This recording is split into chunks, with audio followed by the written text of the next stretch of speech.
Okay, why don't we get started? Our last quorum, kids will always get here in the last few minutes, but I wanted to get started. This is the 8th week out of the 10 weeks of our course here. The 8 cases changed America.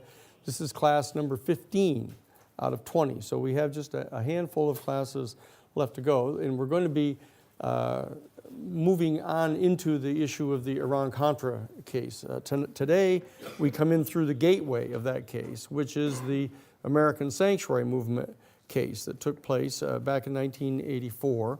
The background of this is, as you recall, the last two classes we had last week were dealing with the issue of black civil rights, one of the major issues of the 60s and 70s.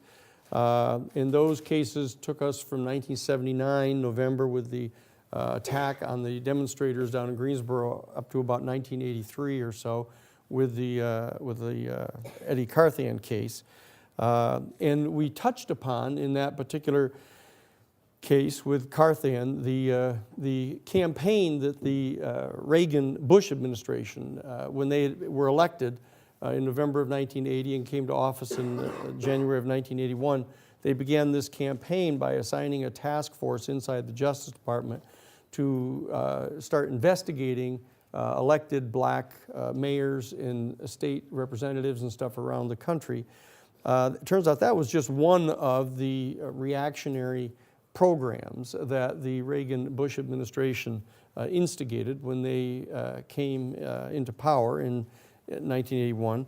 Another one is the one that we're going to be talking about here this week and next week, which is the policies of the Reagan-Bush administration with regard to Latin America, South America and Central America.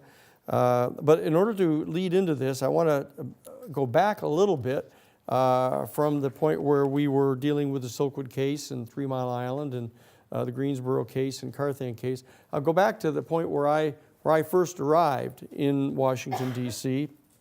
I had been at the Harvard Divinity School and was doing my master's work and had just rolled it on over to start doing my PhD work when I was contacted in 1975, in May of 75, at the end of that semester, by Father Roger Couture. He was a professor at Harvard Divinity School. He actually taught at the Episcopal School of Theology. He was an Episcopal priest, and he taught the course on the spiritual underpinnings of human rights. And I had taken that particular course and had written a number of interesting papers, much like yours. And he asked me to come and see him at the end of the course after the grades were all in, and he pointed out that he thought that some of the things that I had done up to that particular point, the Pentagon Papers case, the Watergate burglary case, and others, put me in a position of having an opportunity to go on to talk with the Jesuits. He pointed out to me that the Jesuit order was at that very moment involved in a major conclave in Rome, and that there were a series of very progressive public justice papers that were going to be being issued by the Jesuit order, and that I might be interested in talking with them about working with them. This is at the period right now. Remember, this is 1975. This is the year in which Gerald Ford is president of the United States after after Richard Nixon resigned in August of 1974 in the aftermath of the Watergate scandal.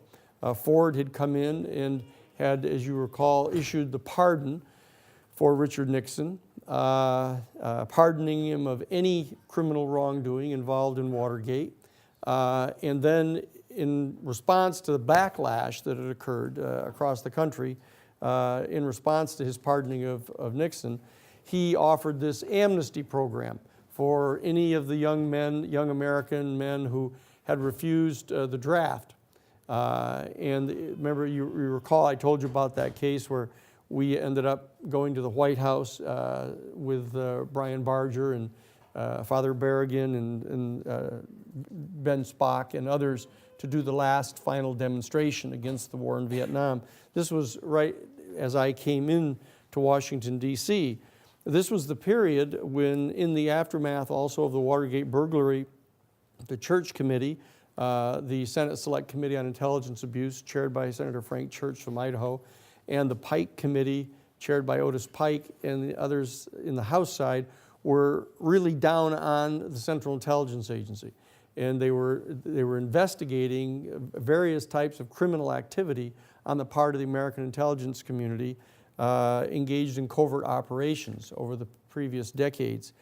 So the heat was on, and Richard Helms was fired as the head of the CIA by Ford. And Ford brought in George H.W. Bush to be the director of the Central Intelligence Agency in 1975 and 76. And then I came into Washington, D.C. in late spring of 1975, and I came to the Jesuit National Headquarters. And this was the period in which the Central Intelligence Agency was trying to reestablish itself, to regain its footing under Bush, to try to reestablish some of its credibility. And when I came into Washington, this melee was underway, with the hearings going on, the CIA fighting back, George Bush just having come in to be the new director of the CIA. We were doing the demonstrations at the White House against the war, the final ends of the war, et cetera. And it was at this point that Jimmy Carter, the former one-term governor of Georgia, announced his candidacy for the Democratic nomination for president. I was at the Jesuit headquarters, as I mentioned. It's right on Embassy Row in Washington, D.C. on Massachusetts Avenue by DuPont Circle. And I had come in there following the publication. I was actually at the headquarters when the publication of these documents from the International Jesuit Order came out of Rome, the 32nd General Congregation documents, a very progressive set of documents. I'll digress just a second to let you know that what had happened is that, as you guys may have heard some of, is that the Jesuit order was created in 1541 as a major group of intellectuals, kind of intelligentsia in the Catholic Church. It was a unique order that was not subject to the authority of the Vatican. It was an independent order, and they answered directly to the Pope instead of to the Vatican, to the College of Cardinals, etc. They had been known down through the years for having very cozy relationships with the rich and the powerful, the elite in the various courts of Europe. They would ensconce themselves and become advisors to kings and queens and princes, tutors for their children, and they were the theory of social change that they were engaged in was that the theory being that when one of these royal family members had an opportunity to make a choice to do something, either to help people or to hurt people, that these Jesuit advisors could be available to sort of speak the prophetic word at the auspicious moment and get them to do the right thing. The whole theory of social change was that.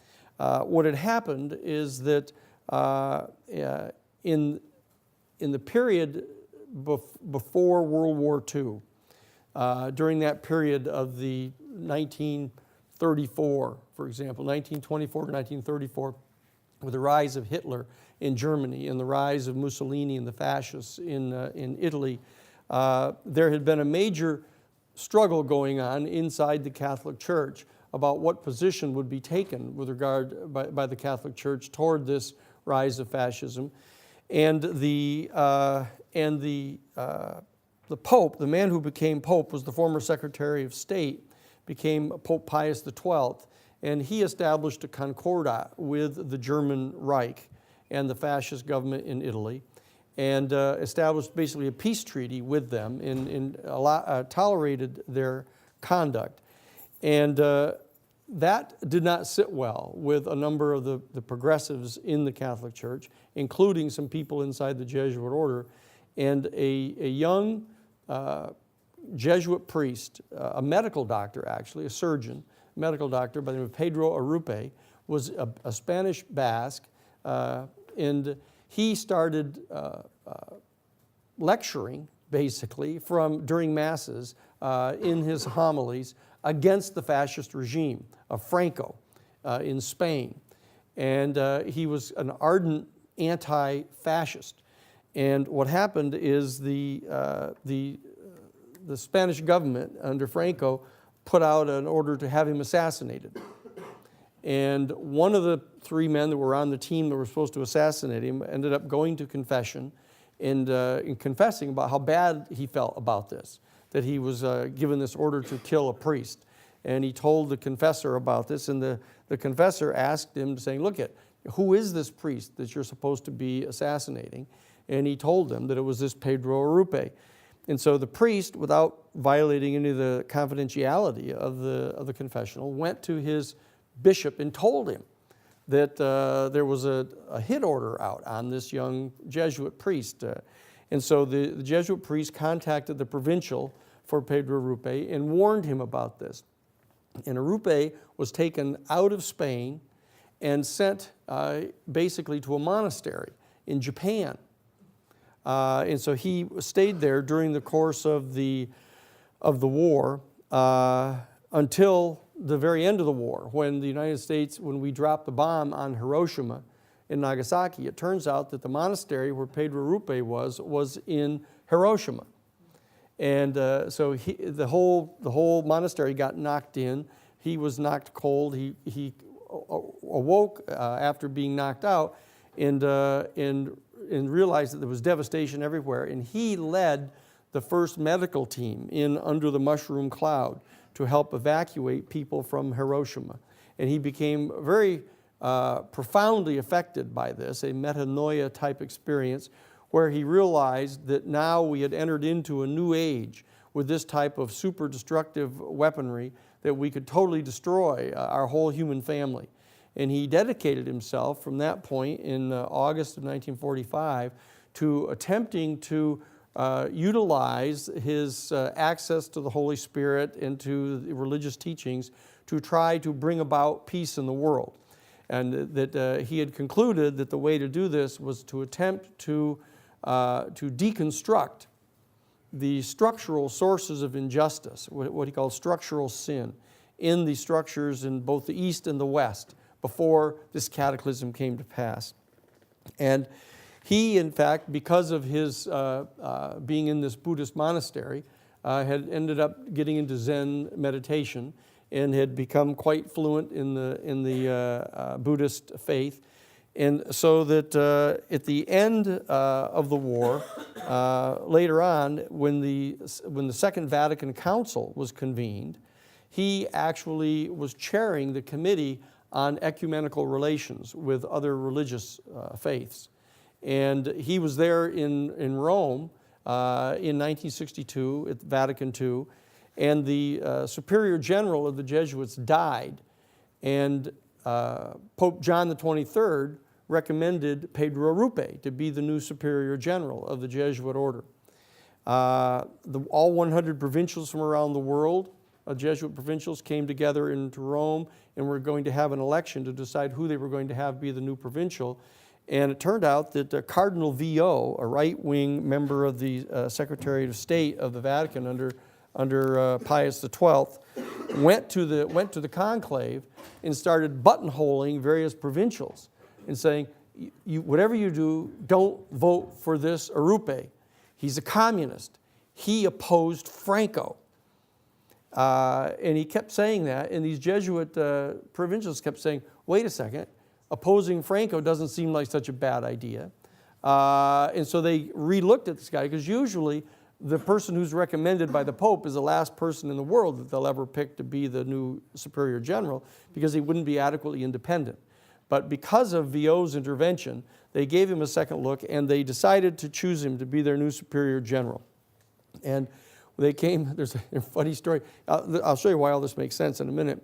That after he was elected, all 100 provincials were invited to come to the Gesù, this big international headquarters for the Jesuit order next to the Basilica in Rome.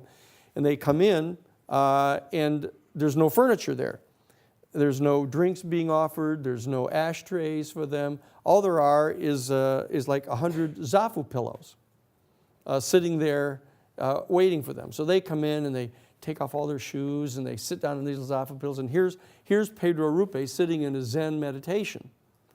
And after they all finally get settled and stop their grumbling, he opens up his eyes and he said to them, he said, I have seen the end times.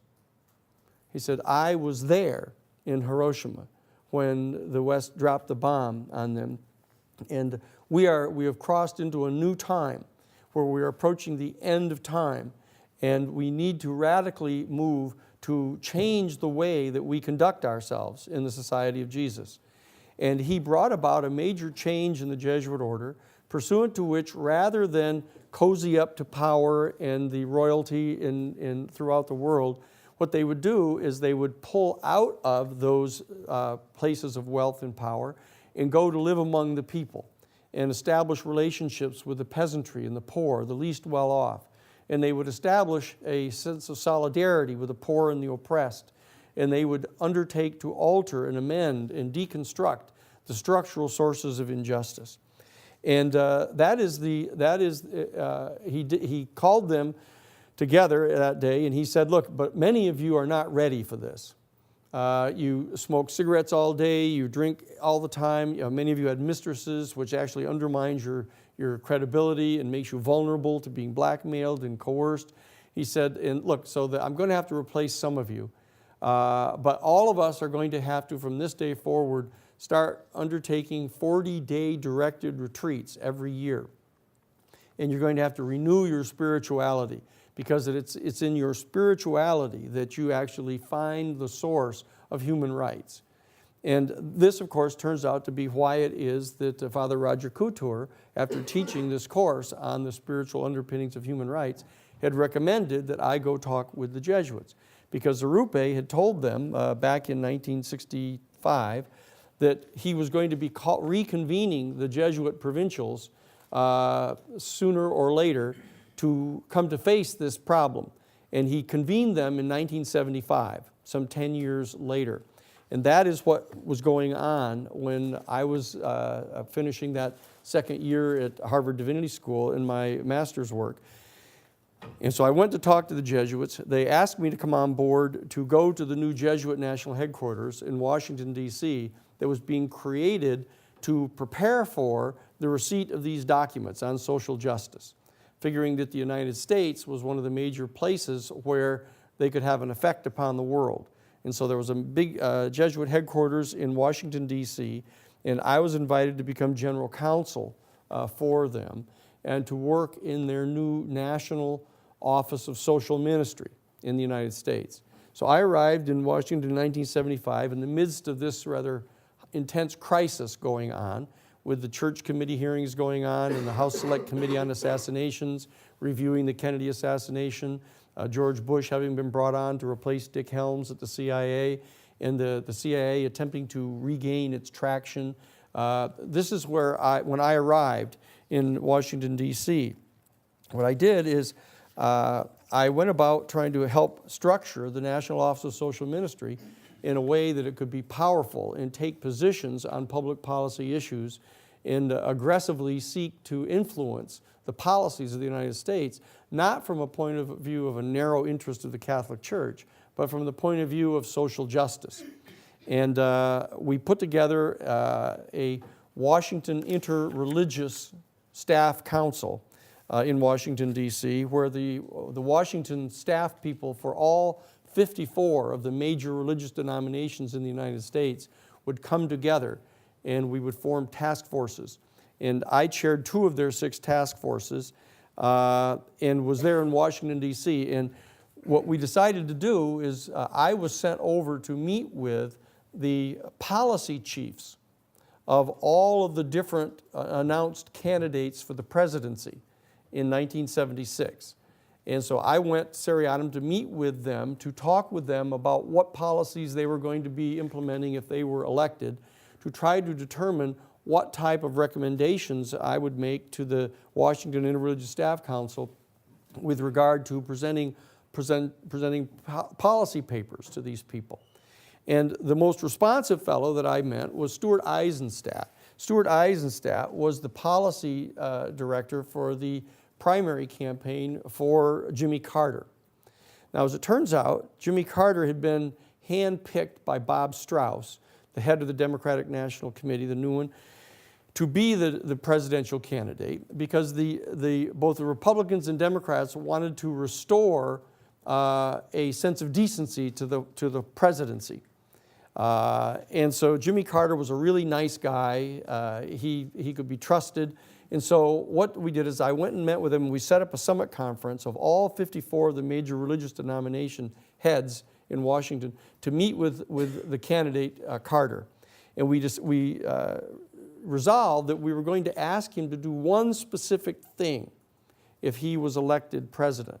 And that was, we unanimously asked him, if he were elected president, to issue an executive order cutting off all military aid from the United States to any foreign dictator who was found to be engaged in the systematic violation of the human rights of his own people.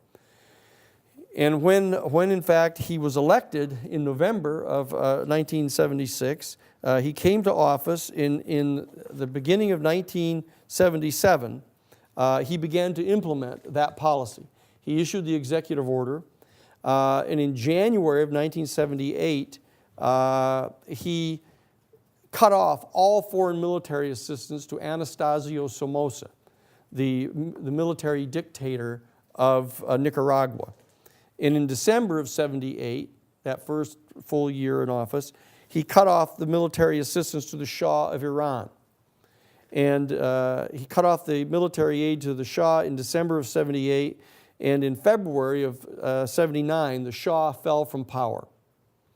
And he, after having cut off the military aid to Somoza in 1978, Somoza fell from power on July 17th of 1979. So back to back, two of the major military dictators in the world fell from power within a very short period of time after the United States government cut off foreign military aid to them. And this, in fact, was the beginning of the Iran-Contra crisis that we will address starting on Thursday.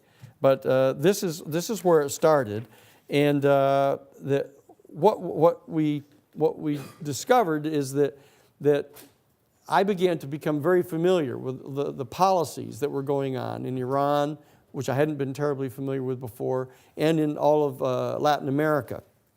And when the hostages were taken, after the Shah of Iran fell from power, the Khomeini insurgents took over, and the Hezbollah ended up seizing the American embassy and taking hostage 52 American citizens and held them hostage. And the negotiations for these hostages was being conducted by Carter to try to get them released, but the former CIA director, George Bush, who had been the CIA director under Gerald Ford immediately preceding Carter, was running for the presidency. And he and Bill Casey, the campaign chairman for the Republican Party, got together and they reached out to the Hezbollah, who were holding the hostages in the Iranian embassy in Tehran, and negotiated with them and got them to agree to hold our hostages until after the election in November of 1980, so that they could try to make it appear that Carter was impotent and was unable to effectively negotiate. And they cut this deal, and when the election came, Reagan and Bush won the election, with Reagan being the president and Bush being his vice president. And on the day that they were sworn into office, on January 21st of 1981, you don't remember this, but there was actually a split screen going on during the inauguration, where Reagan has got his hand on the Bible with his right hand raised, taking the oath of office, and in the other frame of the television pictures are the Iranian hostages, the American hostages being released in getting on a plane and flying away. There was this actual extraordinary template of what was going on at that time. Now, what happened is when Reagan came into office, it's really important to understand, Reagan was basically a face man for this particular administration. Very friendly guy, very hearty, well-met type of fella, but they've said a lot of things about him, all of which are true. Things like that, he's the first president to have more horses than books. And there's a long chain of things that he used to say that used to cause people to kind of scratch their head as to how a guy like this ever got to be president.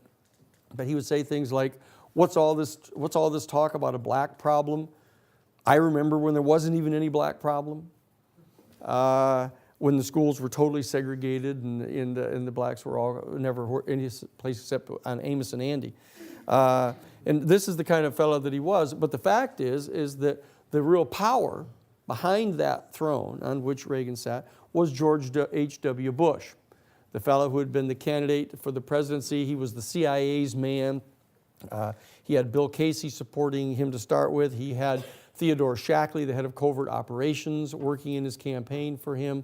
And it was Shackley's idea to set up this operation to have George Bush and Bill Casey go over and meet with the Hezbollah and cut this deal where they would hold the American hostages until after the election to make Carter look weak. And so when they came into office, one of the first things that they did is they began to undertake a very aggressive policy of supporting the Contras in Central America. When Anastasio Somoza fell from power in July of 1979, the Sandinista revolutionaries came to power. But the National Guard, LaGuardia, that were the right-wing fascist police in National Guard for Somoza, they fled the country with Somoza, and they went over into Uruguay, in Paraguay, and they set up camp over there, and they started trying to gather money from wealthy right-wing Republican people around the country to basically launch a military insurgency against the Sandinista government in Nicaragua. And when Carter was pushed out of office and Reagan came to office, Reagan began immediately to extol the virtues of these Contras, how they were attempting to undermine this communist government in Nicaragua, started comparing the Contras to the founding fathers of our country, these group of fascist terrorists that were in the National Guard. And he actually would give speeches like the fact that he characterized Nicaragua under the new Sandinista government as being a privileged haven for communist terrorists and subversives, just 2 days driving time south of Harlingen, Texas. And he was making these kind of speeches in the first several weeks of his presidency. And it became clear that he was engaged in a covert process of trying to assist and reestablish in power the right-wing dictatorship of Anastasio Somoza in Nicaragua. Now, this is what was going on there at the very beginning. And in fact, a covert operation was undertaken under the supervision of Theodore Shackley, run out of a place called Jupiter, Florida, in which they actually mined the international harbors of Nicaragua. Complete violation of international law. And a major legal action was instigated in the World Court at The Hague, and the Contras were found to be guilty of the international war crime of mining public harbors. And the United States Central Intelligence Agency was implicated in supporting them covertly, and a major judgment was handed down by the World Court condemning the Contras and condemning the Central Intelligence Agency for this activity, in response to which Ronald Reagan refused to pay the dues on behalf of the United States to the United Nations. Basically got into this kind of right-wing war against the United Nations in the World Court.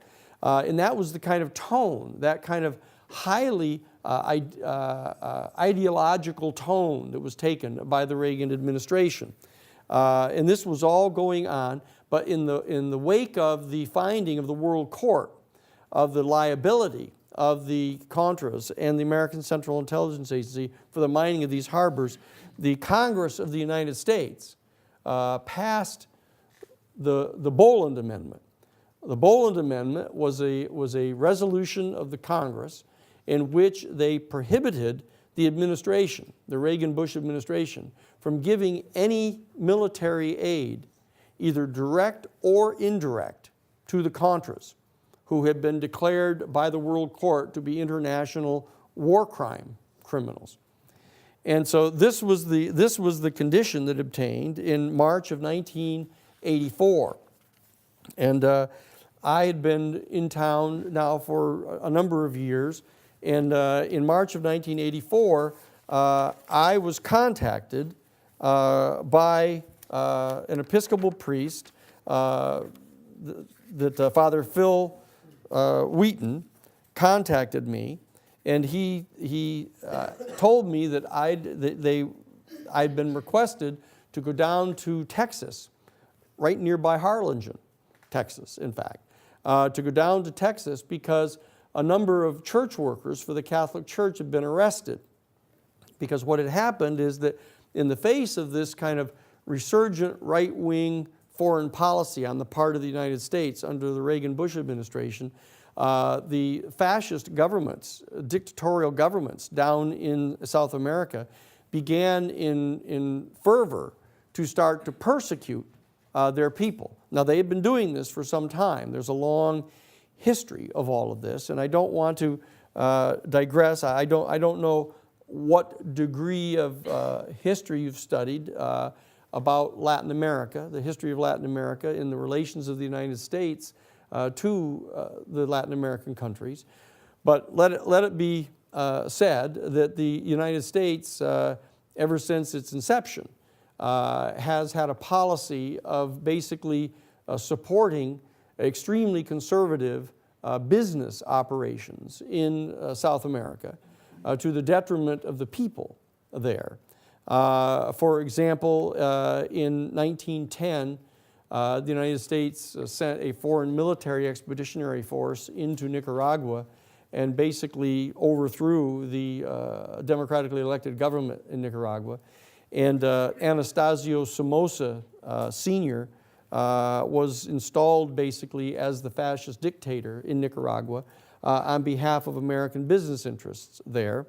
And the fellow who led that foreign military expeditionary force, a fellow by the name of the Commandant of the United States Marine Corps, General Schmedley Butler, his name was, he actually made a statement about his years spent working for the as the Commandant of the United States Marine Corps, and he said this. He said, I spent 33 years and 4 months in active military service, and during that period I spent most of my time as a high-class muscle man for American big business, for Wall Street and for the bankers.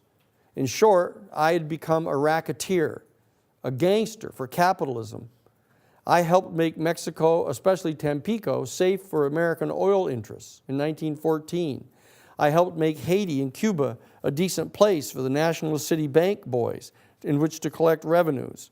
I helped in the raping of half a dozen Central American republics for the benefit of Wall Street. I helped purify Nicaragua for the international banking house of Brown Brothers in 1910. I brought light to the Dominican Republic for the American sugar interests in 1916. I helped make Honduras right for the American fruit companies in 1903. In China in 1927, I helped see to it that Standard Oil was allowed to go on its way unmolested. looking back on it, I could have given a few important lessons to Al Capone. The best that he could do, however, was to operate his rackets in 3 different districts. I operated on 3 different continents. Now that's the opinion of the Commandant of the United States Marine Corps that had been put in charge of these foreign military expeditionary forces over and over again on behalf of American business interests. And nowhere was this any more pronounced than in Latin America during that entire period from 1910 all the way into the 1930s. However, at the end of World War II in 1945, this situation was exacerbated considerably because in the closing months of 1945, an effort was undertaken to help major Third Reich Nazi officials, military officials, political officials, business leaders that had worked with the Nazi government to escape from Europe in the final months of World War II. And they were taken by submarine across the Atlantic into South America. And now you've heard kind of, I guess, rumors about this, but it turns out to be completely true. And hundreds of major Nazi officials were evacuated from Europe with the assistance of the United States Counterintelligence Corps, 101st Counterintelligence Corps, and representatives of the Catholic Church. Bishop Alois Hudal, the rector of a major seminary in Rome, was appointed by Pius XII to be a special representative to the German-speaking refugees. And he helped set up what has come to be known as the Rat Line, through which these major Nazi officials were allowed to escape from Europe and brought into South America.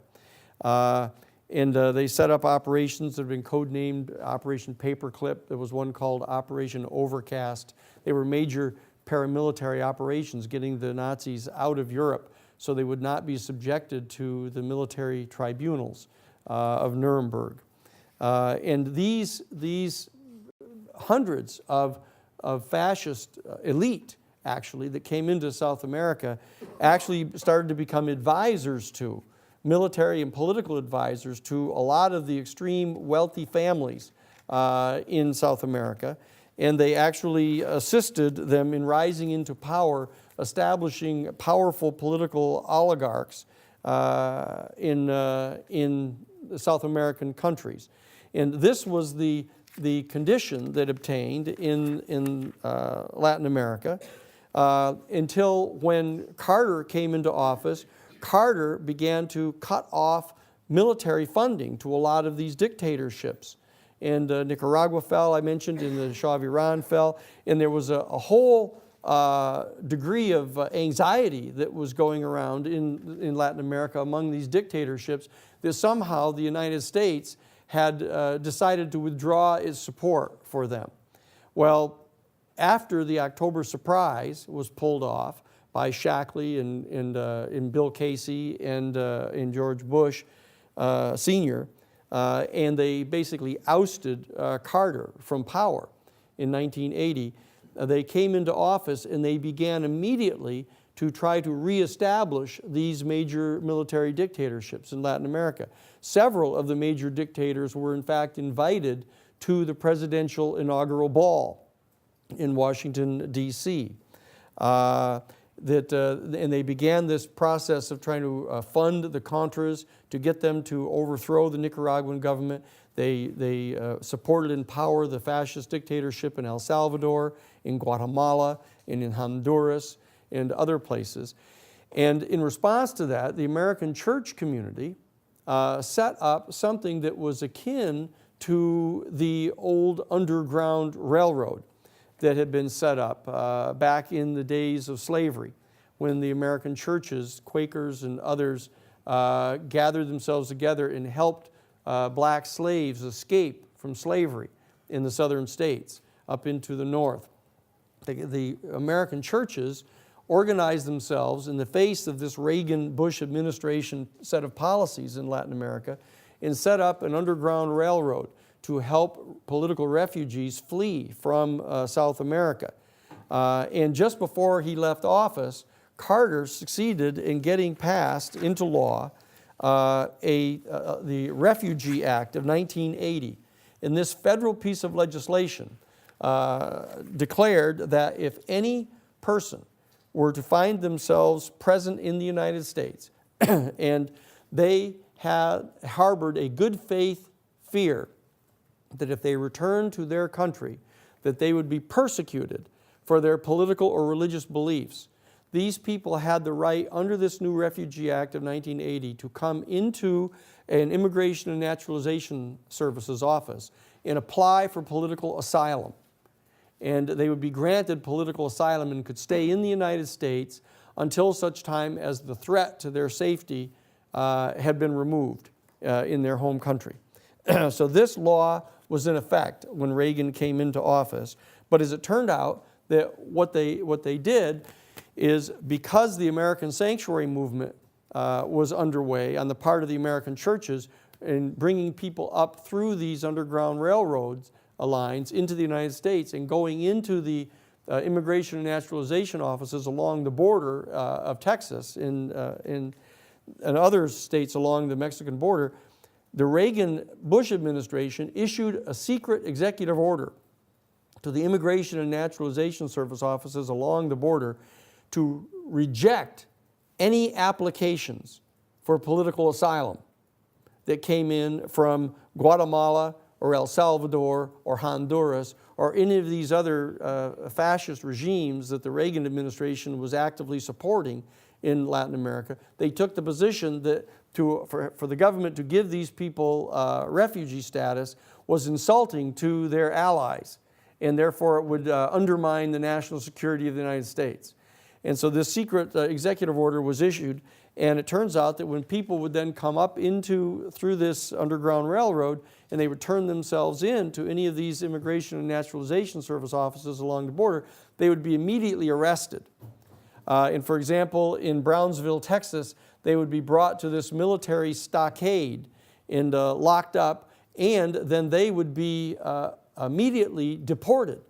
They would be put on commercial airlines, and the Immigration and Naturalization Service officers were notified to notify the country from which they had come as to when they were going to be arriving, what the flight number was and the time of arrival, etc.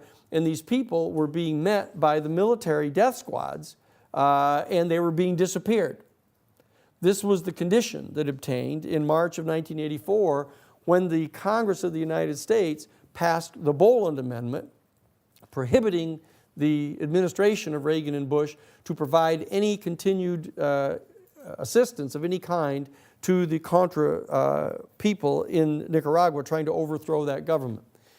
That was when I received the telephone call in March of 1984 from Reverend Phil Wheaton, an Episcopal priest who was on the board of directors of the American Sanctuary Movement.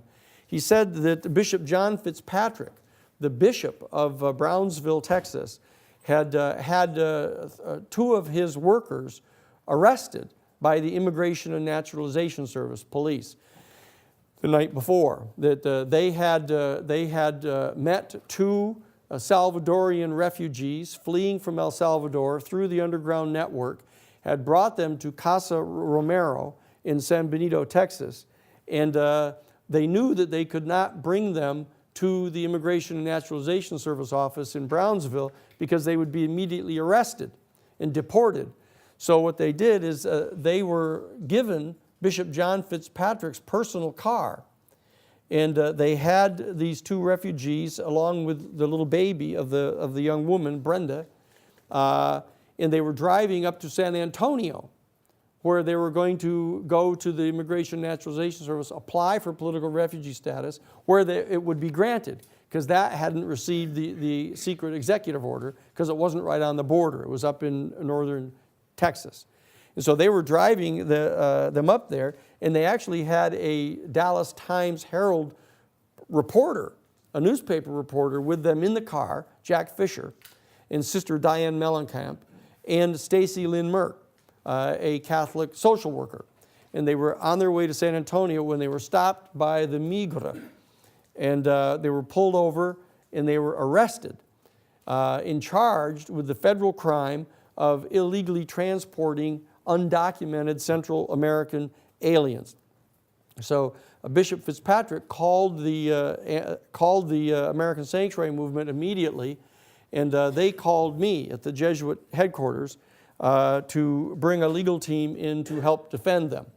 So we went down in March, myself and Father Wally Kozabowski to start with.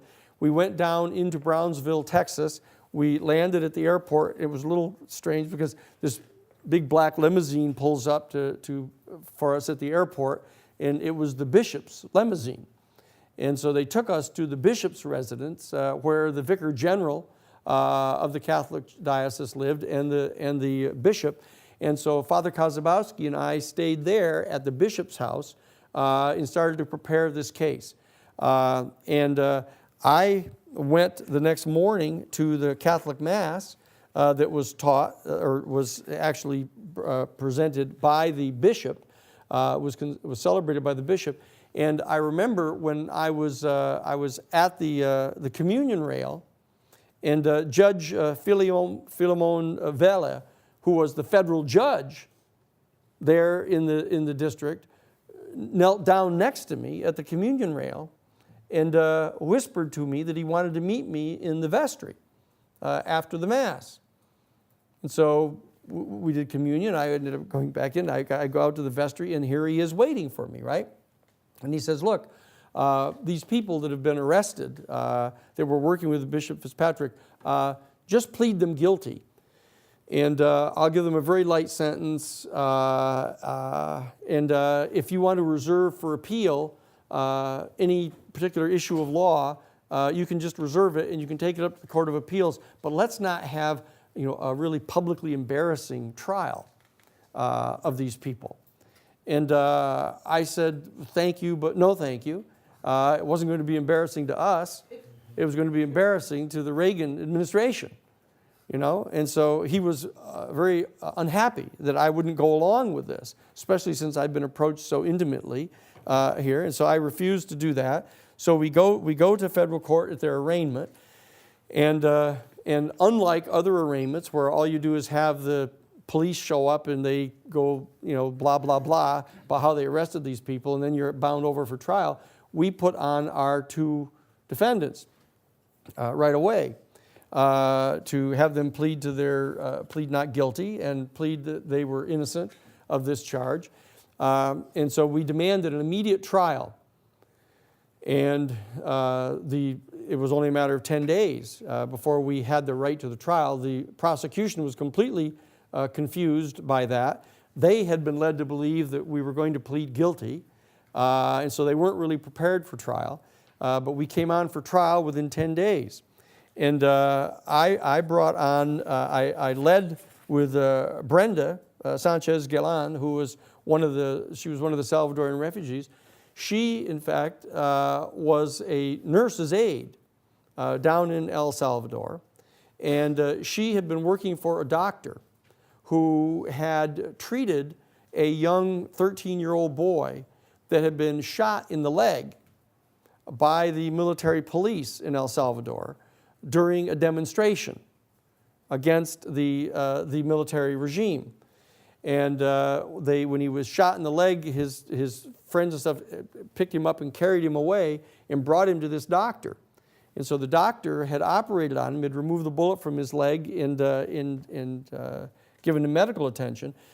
And the following day, the military police showed up at the doctor's office, and they arrested him.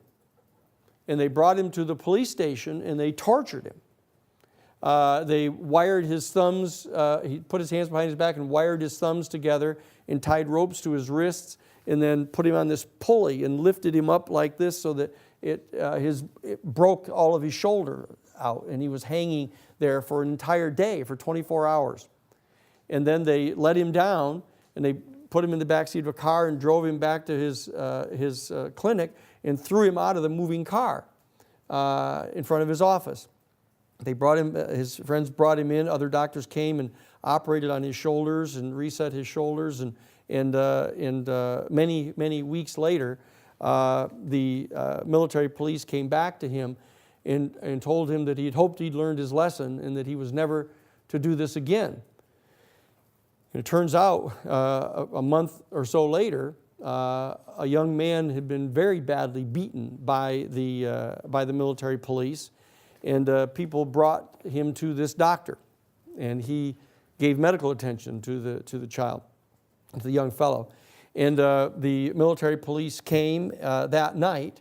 They came and Brenda, who was his nurse's aide, lived there in this little compound, and she, with her baby, her little 6-month-old baby, she was hiding upstairs, and she could see down into the courtyard where they took his nurse. They took the doctor's nurse, who was 8 months pregnant, and dragged her out into the courtyard and stripped off all of her clothes. And they had these torches that they had in the courtyard, and they tied her to a post, a wooden post, and they stripped off all of her clothes, and they took a bayonet and cut her open and pulled out the baby and stuck it onto the end of the bayonet, and were marching around inside the courtyard like this, cheering over this. And she became terrified, and she escaped with her 6-month-old baby and went to the local Catholic church, and they got her into the underground, and they took her out of there and brought her up to the border with the United States. And there she ran into and met this guy Mauricio Valle, a young 20-year-old Salvadorian who had been just coming home from work in El Salvador, and he was walking through the square, and there was a demonstration going on in the square, and the military police all came rushing in with batons and big plastic face masks and tear gas, and started tear gassing everybody. He ran out of the square with all these other people and ran down this side road, and he came to this a garage, and one of the people said, come in here, come in here. And they opened up the big door to their garage, and they brought them all and they put them into the garage. And he was in the garage. They were backed up, completely stacked full. They closed the garage door when this armored personnel carrier came driving down the street. They could hear it come to the street. It came to the front of this garage, and it stopped, and they lowered these 50 caliber machine guns that shoot a bullet about this long, and they started firing through the door and killing all these people. And he was on the stand recounting how he was under the pile of all of these people. And there were like about 40 people on top of him who'd all been killed. And he thought that he was going to die. And he was lying under there, and he could hear the blood running down through this pile of dead bodies onto the ground. And that he knew that he had to get out of there or he would be killed. And so when the vehicle went away, he pulled himself out from under the bodies and went to his local Methodist church. And they got him into the underground, and he had come up all the way to the border of the United States, and he there ran into Brenda, who was trying to swim across the Rio Grande River with her baby in her arms. And he came to her assistance and helped her and got her across the river. And there they were met by Sister Diane Mellencamp and Stacy Lynn Merck that were working for Casa Romero, and they brought them to Casa Romero. But they told them that, look, you can't go to the local immigration office, even though the law says you can. We've got to take you up to San Antonio. And so they put them in the car and started to drive them up to San Antonio when the immigration police, the Migra, stopped them and arrested them. So we put them on the stand, and we called the actual Catholic priest to the stand who had rescued her down in El Salvador, and the Methodist minister that had rescued Mauricio, and put them on the stand. And we actually called to the stand the Episcopal priest whose house they were going to be going to in San Antonio, and testified that they were going to be bringing them immediately and presenting them to the Immigration and Naturalization Service office in San Antonio to apply for political asylum in complete accordance with the law. And so we put all of these people on, and and the jury was crying, and I was crying, and everybody was crying over this testimony of what was going on. And then we brought on we subpoenaed the people from the Immigration and Naturalization Service and got them on the stand and made them produce this executive order, the secret executive order that they'd been given. And they testified directly, and other lawyers came and testified that this was the policy that was going on. So that Sister Diane Mullenkamp and Stacy Lynn Merck and Bishop John Fitzpatrick were doing everything that they could do to comply with the law as it was on the books, but they were just avoiding going to that particular INS station where they would be arrested in violation of the law and sent back to be killed. And so we put on the evidence. And we insisted that the judge instruct the jury that if, in fact, they found, as a matter of fact, that there had been such a secret executive order issued by the Reagan-Bush administration and instructing those people to disregard the law, and that they believed that these people were in good faith attempting to present these refugees to the nearest available INS station, that would be a complete defense. And the U.S. attorney came on and started ranting in his closing argument, he started ranting about how they were in open defiance of the law and that they were violating the national security of the United States, that a decision had been made by the president in his capacity as the commander-in-chief against communism, and he went into this big, long rant. And I did the closing argument referring to the young woman and her newborn baby and the man who was not her husband, who was helping her flee from Herod's men. And the prosecutor went crazy over this, suggesting that the images that I was presenting to the people were designed to be appealing to their religious prejudice, which I certainly hoped that it was. And the jury went out crying, and they were out for 3 days because there were 2 people on the jury who were just adamantly insisting upon convicting them. That they said that they were defying the law, they didn't have any right to do that, they shouldn't be here in our country. They went through this whole thing about all the people coming across the border and taking our jobs. They were just kind of freaking out, these 2 people on the jury. And they were hanging the jury up, 10 of them wanted to acquit them right away. And then they sent the request. They sent for the request of the judge to reiterate his instruction that if, in fact, the jury found as a matter of fact that the 2 things were true that we had established, that they had to acquit them. And yet they still hung up. And they were still hung up for 2 more days trying to get these 2 jurors to let go of this. And finally, the judge, Judge Avila, called them all in and turned around and gave an instruction 180 degrees the opposite.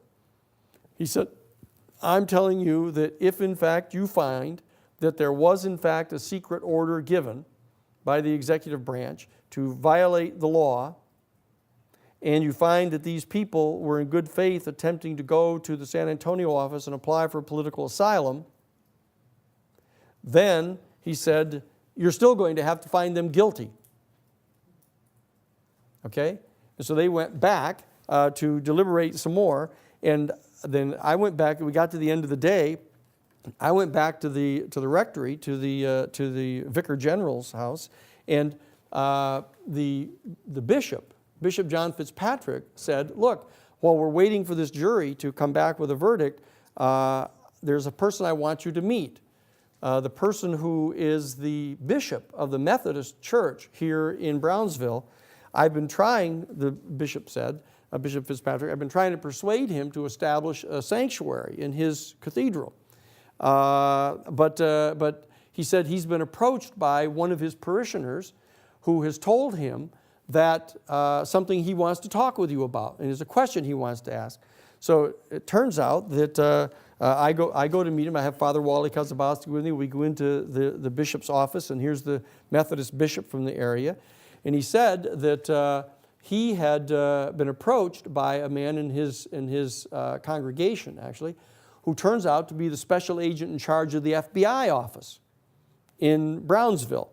And the FBI SAC, the special agent in charge, had said to him, as one of his members of his congregation, look, you should not have anything to do with the American Sanctuary Movement, because they are attempting to smuggle known communist terrorists into the United States under the guise of being political refugees.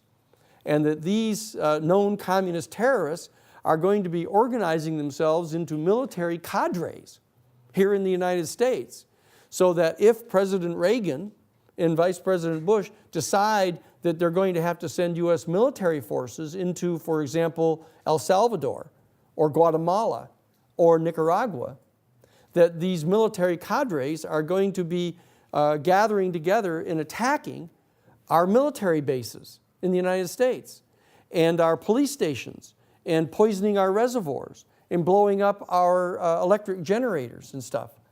And so therefore, he said that I was totally intimidated by this. And so I come to ask Bishop Fitzpatrick, who's been attempting to get me to set up a sanctuary. And he said, well, listen, he said, it just so happens that we have the general counsel for the Jesuit national headquarters here who's doing this criminal defense. And if anything like that was going on, at least the Jesuits would know about that. And so therefore, why don't you ask him about it? And so he brings him in and we sit down and we start to have this conversation. And I tell him this is ridiculous. I said, I've never heard anything like this. This is crazy. But I'll tell you, I'll look into this. I'll find out about this, okay? So I go call on the telephone. I call Bill Taylor, our investigator. I call Howard Cohen, who was the Washington bureau chief for Rolling Stone magazine and an investigative reporter. I called Howard Rosenberg, who was the chief researcher for Dan Rather at CBS National News, who was a friend of ours. And I called Bob Fink, who was Bella Abzug's chief researcher and investigator that I mentioned to you before. And I told him, I'd go out and find out where the hell this rumor is coming from. Where did this guy get this kind of a bizarre rumor? And so they go out looking around, and Billy Taylor calls me the next day. And he says, look, I've figured this thing out. He said, I'm down here in Louisiana.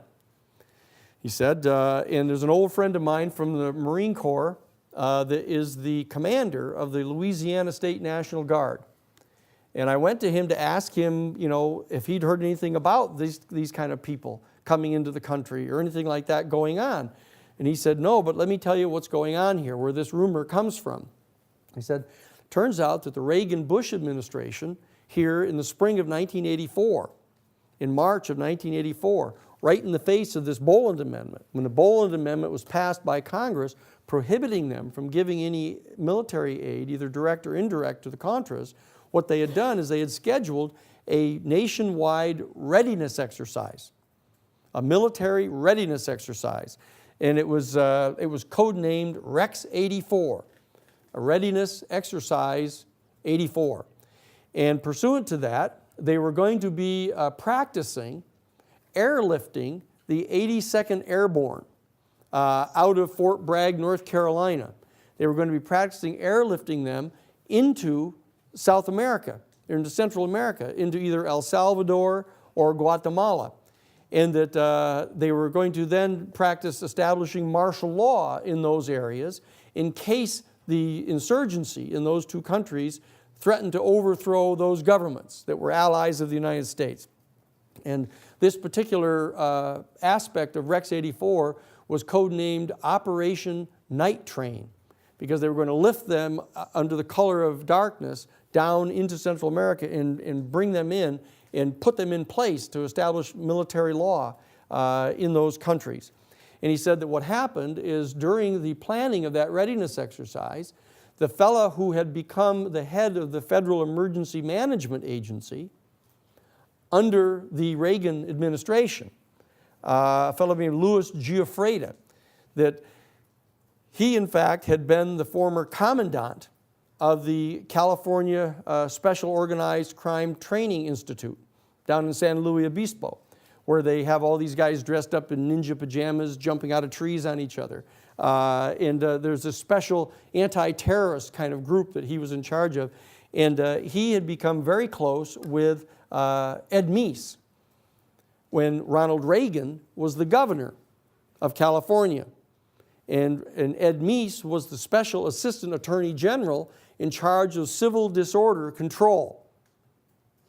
He said that Ed Meese had undertaken a special project under then Governor Reagan here in California. It was a thing called Operation Cable Splicer.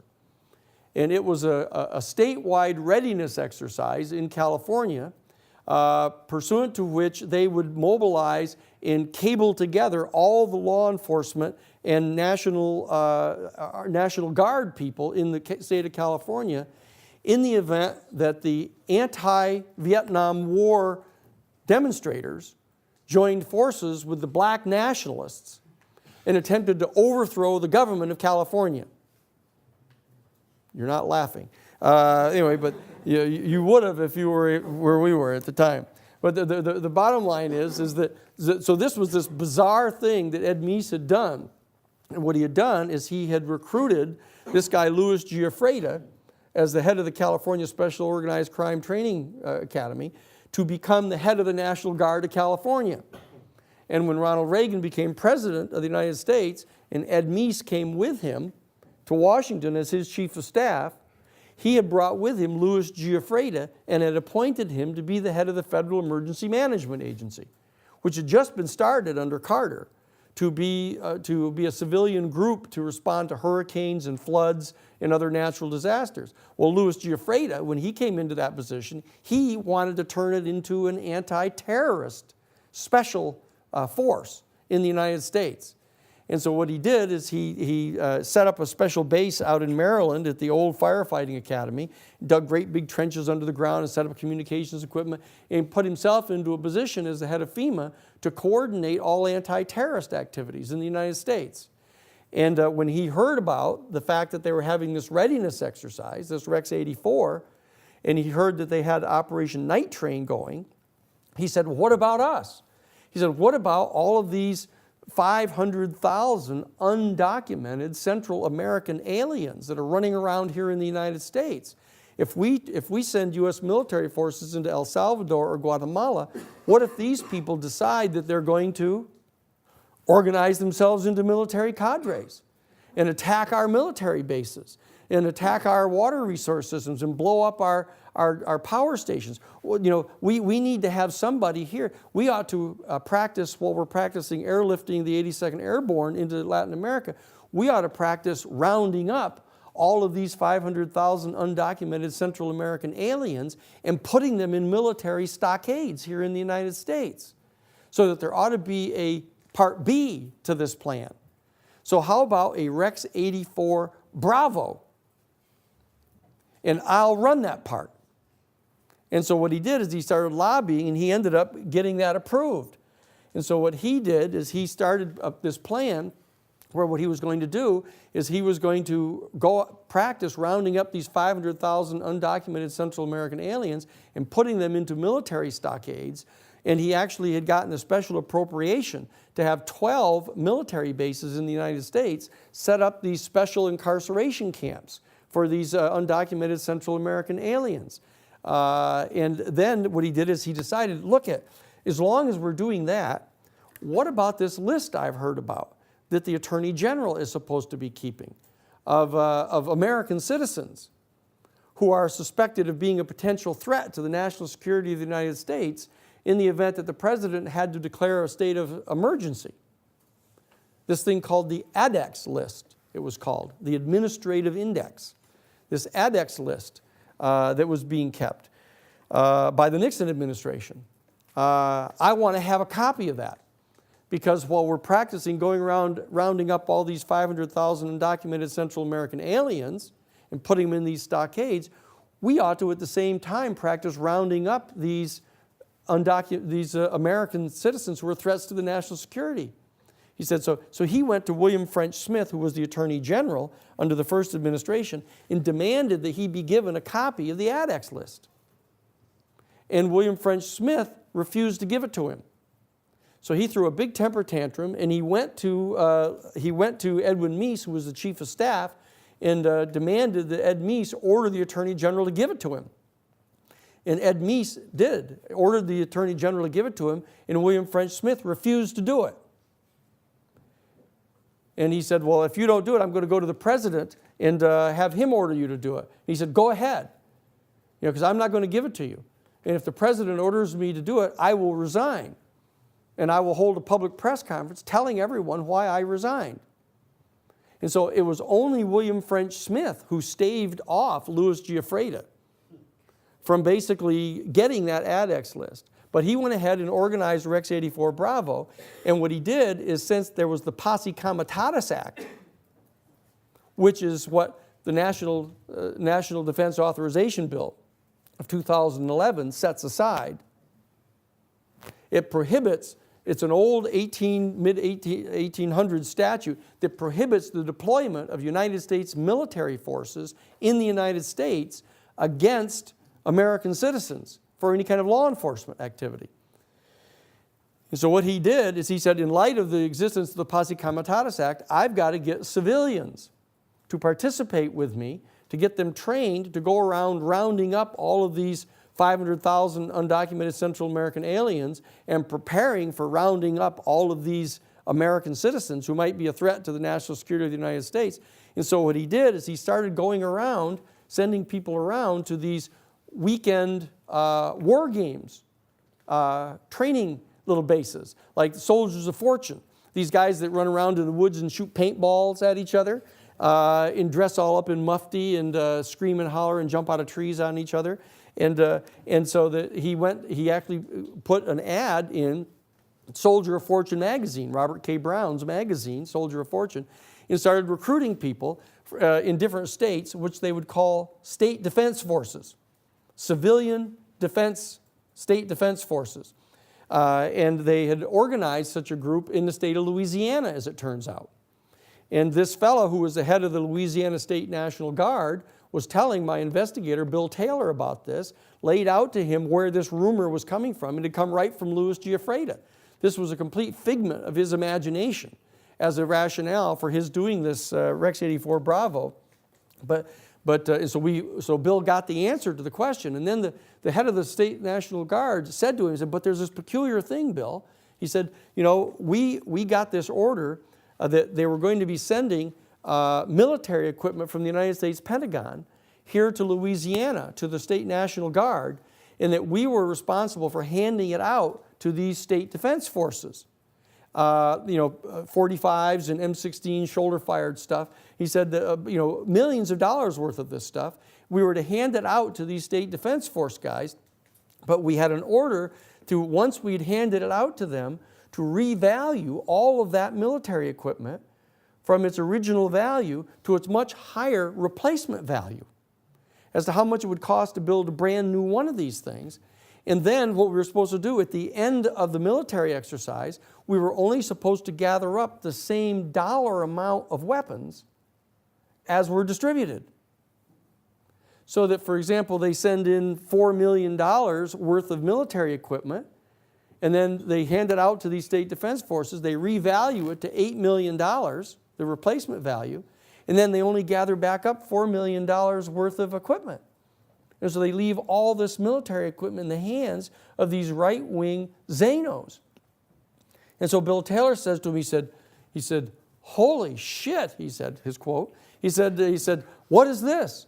Some kind of 7 days in May scenario? Which, again, you guys don't know what that is. But the 7 Days in May was this movie that President Kennedy asked to be made in Hollywood, which you should look at. It's called 7 Days in May, and here we are in May with about 7 days or so left.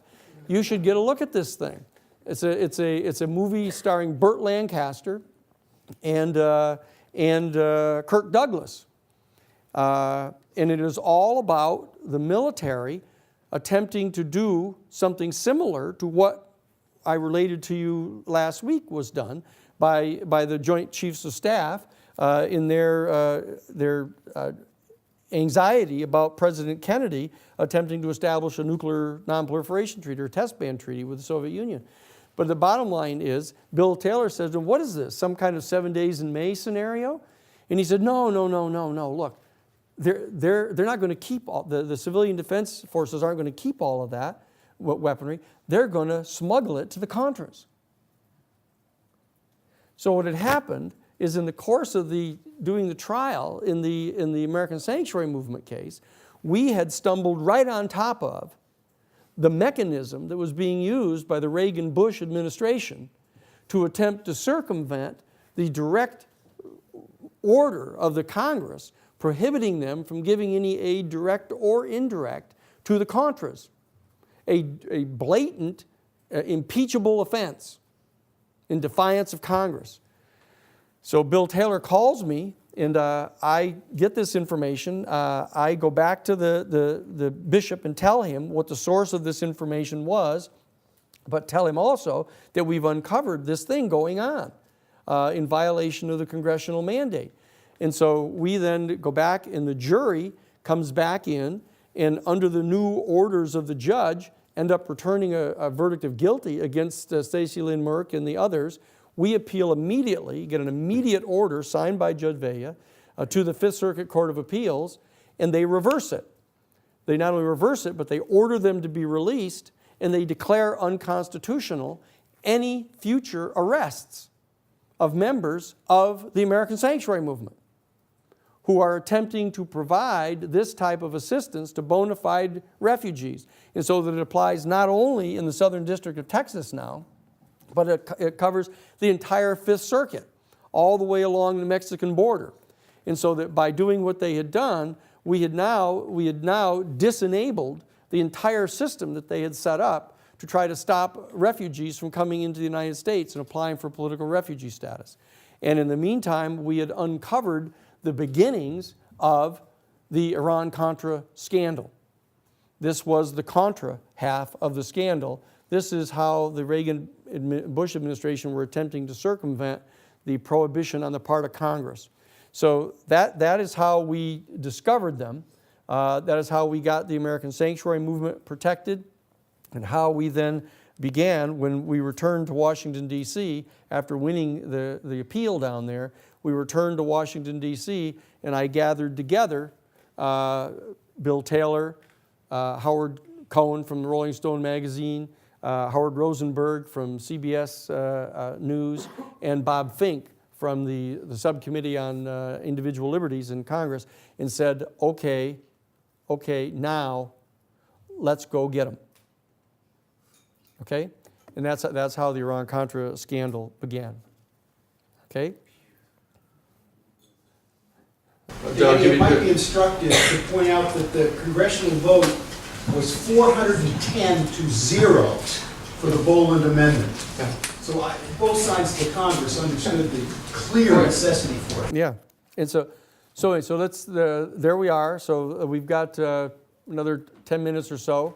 I know that when I stop, it's a little hard to get your bearings to figure out what kind of questions you might have over that. But so we basically set the stage for the beginning of the Iran-Contra investigation. All of the advisors to the president, such as Oliver North and everyone else, denied that the president had any direct knowledge of the involvement. I was wondering how it is that investigations by other agencies, like the FBI when they arrested Jose Huesa Rosa down in Florida, how those investigations were stopped or halted just due to the serious nature of his crimes and his assassination plans and things like that. Well, that's a lot of questions. What we'll do is when we get on in, see, we have 3 whole classes to be discussing the Iran-Contra scandal, and it has numerous layers. But what it really does is it begins to open a window onto the covert operations of the United States, and so that we will be talking about a lot more than just the narrow particulars of that litigation. It'll have to do with the scope of our entire investigation. You will see from the book that you've read, the Shadow Government, you see the scale of the investigation that we conducted that has to do with the history of covert operations, the structure of covert operations, the unconstitutionality of these operations and the steps that were necessary that we followed up on in addition to this litigation to get those things brought under some control. So we'll have a lot of discussions, and a lot of these issues will be touched upon at that time. Okay? I had a question earlier about the Pedro Uribe and Yeah. first led the medical team into the mushroom lab. And Yes. you said it's a method experience. I didn't know what that. What? Oh, a metanoia. What's metanoia? Metanoia is an experience that a person has in which their reality is radically and totally transformed, usually under some kind of a spiritual experience that they have. It's how I characterize what happened to President Kennedy that night when on the 26th of October, when he discovered that the Joint Chiefs of Staff were all attempting to instigate a nuclear first strike against the Soviet Union. And he became freaked out about it. And it just kind of turned him completely around and decided he had to start undoing these systems that were leading to the potential annihilation of the world. So this was another one that Uribe had. He actually talks about when he regained consciousness, he looked up and he saw the clock on the wall that had stopped right at the second when this nuclear explosion went off. And so that he realized that normal time had stopped and that we'd gone into the end times unless they were able to stop this. In the Aberagon v. Hull reading that we had to do today at the very end, it says Hull skipped the states and went down to the U.S. Or South America. Did he ever get extradited back to the U.S. or what was his story? None of the administrations would do anything to try to bring him back. He was indicted by the Costa Rican government. We'll get into some of the details of it. He was on the most wanted list for Interpol for years, and none of the administrations would do anything about it because they knew that he would come back if they tried to prosecute him. He would blow the whistle on all of them. He would graymail them and reveal what they had all done, even though we were able to show.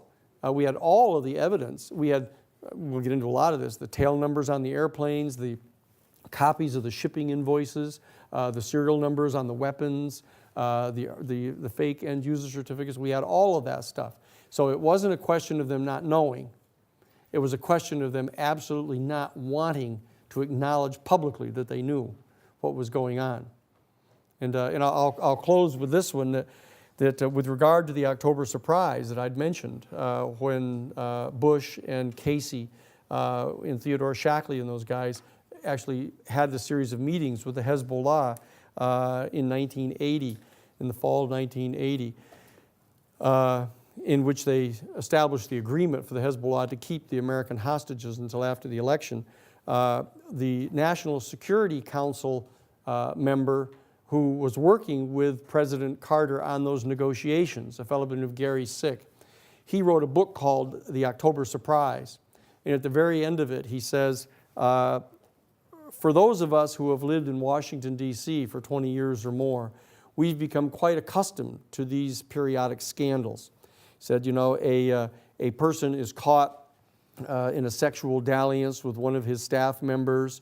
Another person is caught with his hand in the till of his private or of his campaign funds, using them for private purposes. Two interesting examples, he said. And whenever that happens, whenever such a person has been foolish and reckless enough to get caught doing that publicly, that the whole town and all the newspapers rush to excoriate him and to show that the system really works in rooting out these people. He said, but I've come to learn that there is an entirely different category of scandal in Washington, D.C. One that basically, if revealed publicly, would threaten to undermine the confidence of the governed in their governors. In those, they will never reveal. And that's what he said was the nature of the October surprise. And that's why they will not acknowledge what it is that they did in that case.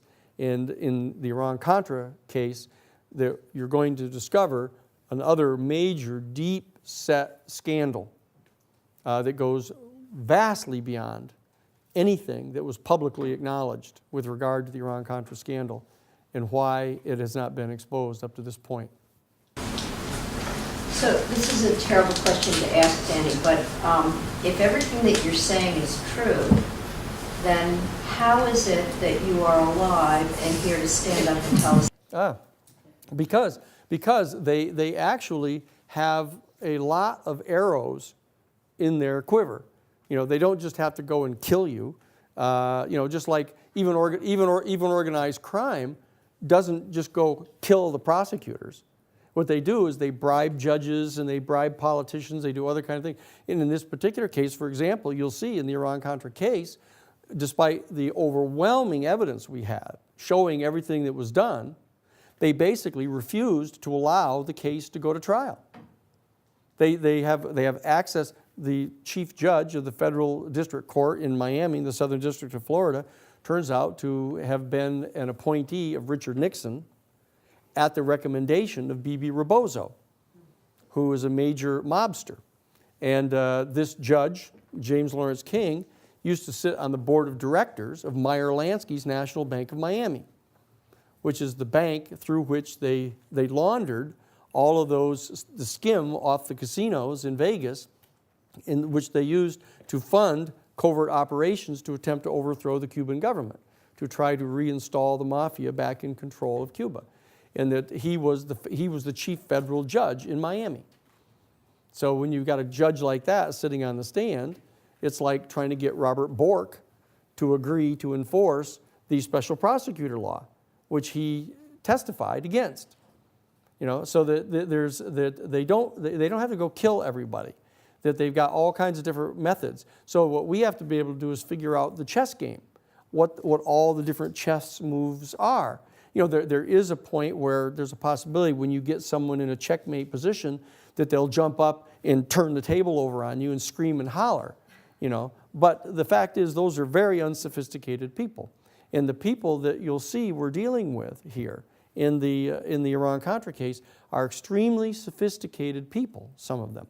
Theodore Shackley, who you'll come to know and not necessarily love, but you will come to know him in the course of the next 3 discussions we have together, and you'll see how sophisticated these people really can be, and why we have to be so sophisticated in attempting to move forward the affirmative vision that we have of the world and the possibilities for our human family.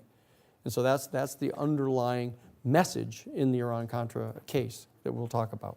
Okay?